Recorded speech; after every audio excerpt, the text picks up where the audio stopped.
YouTube and welcome back. If you're coming across this video for the first time, then I'd like to introduce myself as Danielle, better known in the industry as Danielle Happy Medium. And for those who are watching the video for the first time, or it's not the first time, the second time, or a subscriber of the channel, welcome back.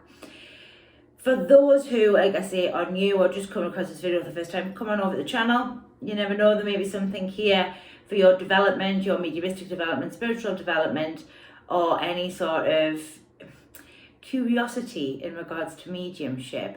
Maybe give the channel a like, subscribe, check out some of the videos. It may just be for you. But welcome back to all those who've been watching me, and thank you very much to all of them who've been subscribing and sort of interacting with the channel. I'm very, very humbled and very, very grateful. So in this particular video, subject topic matter off the back of Tuesday's video, in regards to the word that I used with the leaky medium, and what did I really mean about that? We're going to look, probably in the title of this video, disciplined mind. And a disciplined mind is very, very important in mediumship. And the reason it's important is for a few different things, especially in your development. So I am going to put the video leaky medium up so you sort of get an idea of where I'm trying to go. But for me, when we're disciplined with the mind, so all mediumship development is done through the mindset, through the database, through the knowledge and awareness and the interactions that you have done here to the earth world. Everything we do is energy, to then sort of put into like a Google database type of thing. And we can sort of pull what we need to the front, and then we can also put things away and hide them in certain aspects of our mind. And so mediumship is very, very smart and very clever to be able to tap in and use that database. So this is where the reference of, oh, it sounds and walks and talks like me when I'm doing mediumship, that in essence is very true, because the spirit world has actually adapted, shifted and moving your database, because it's built with energy and they are energy. They can then use them informational bits of tools or information that you have in that database to be able to get a communication over. That's about the sum total of the basis of it. So what we have to understand when we're doing mediumship is the more disciplined the mind is, the better it is. Now, a lot of people talk to me about, getting more than one communicator through at a said time, and the information's jumbled up with this one, that one, the other one.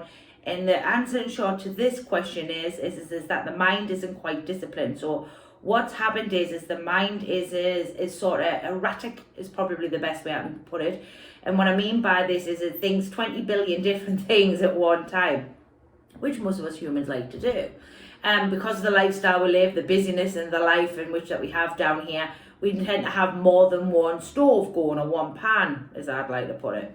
But mediumship's a different kettle of fish. And for mediumship, you have to be able to understand and monetize the thought-based matter that you're giving off, in order so that you can then be a lot more disciplined with what you're thinking, how you're thinking, and also recognize that your thought-based matter and their thought-based matter is one and the same, but also separate. Now that's going to sound a little contradictory probably to what I've just said, because I've just said that you are the instrument that walks and talks like you.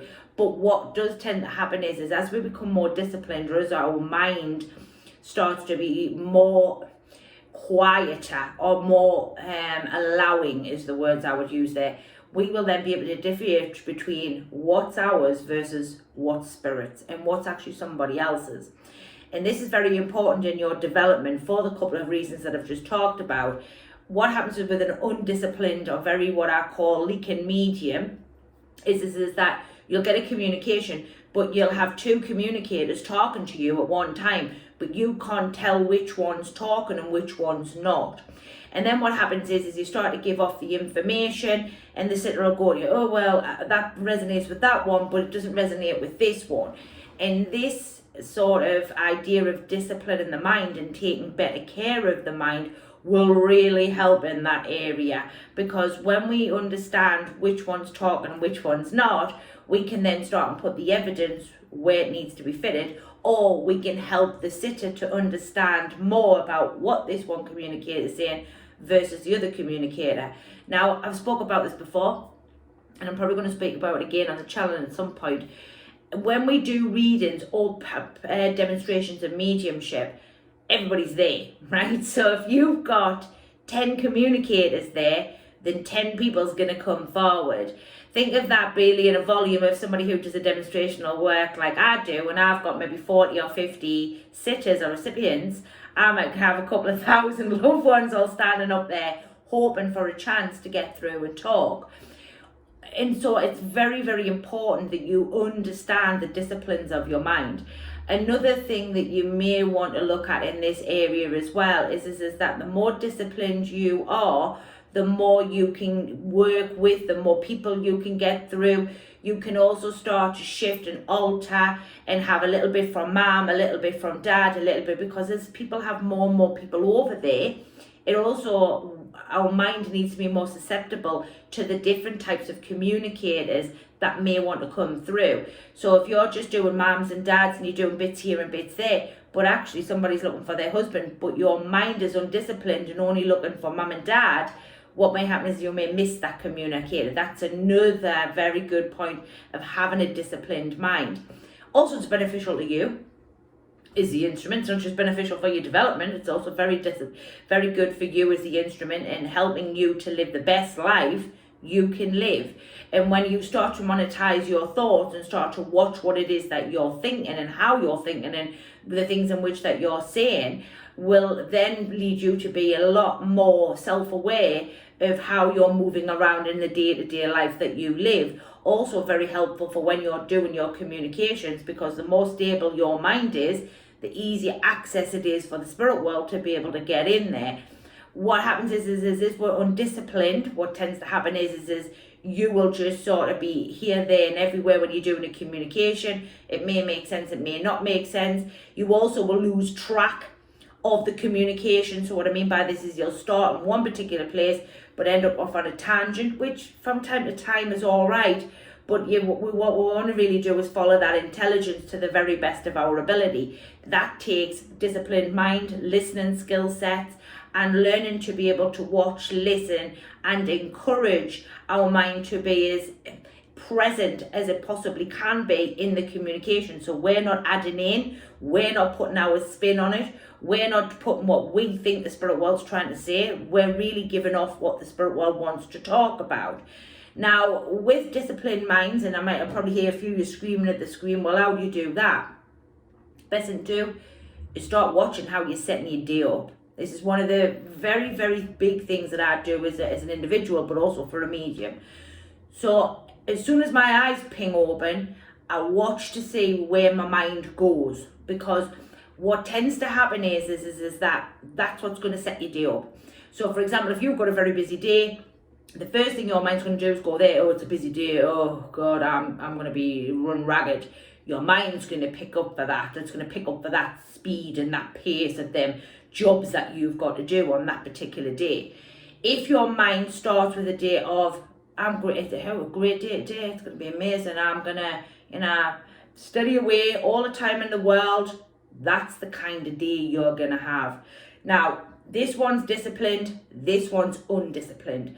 This one is already moved straight into what we call action mode. So the mind has already started to activate the body to move. This one's going, oh, everything's all right, we're having a good place. And this isn't airy fairy or love and light or anything like that. This is about you teaching the mind to stop the mind bullying you. Because when the mind's bullying, the mind, you've got no control, which means you've got no control over your thoughts, you've got no control over your emotions, and you've got no control over your communication.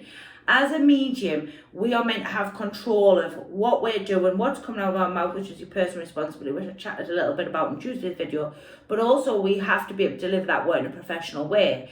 In order so that one, the communicator understands that we're delivering that, and two, also that we're delivering that in the best way possible for the sitter who's taking that information.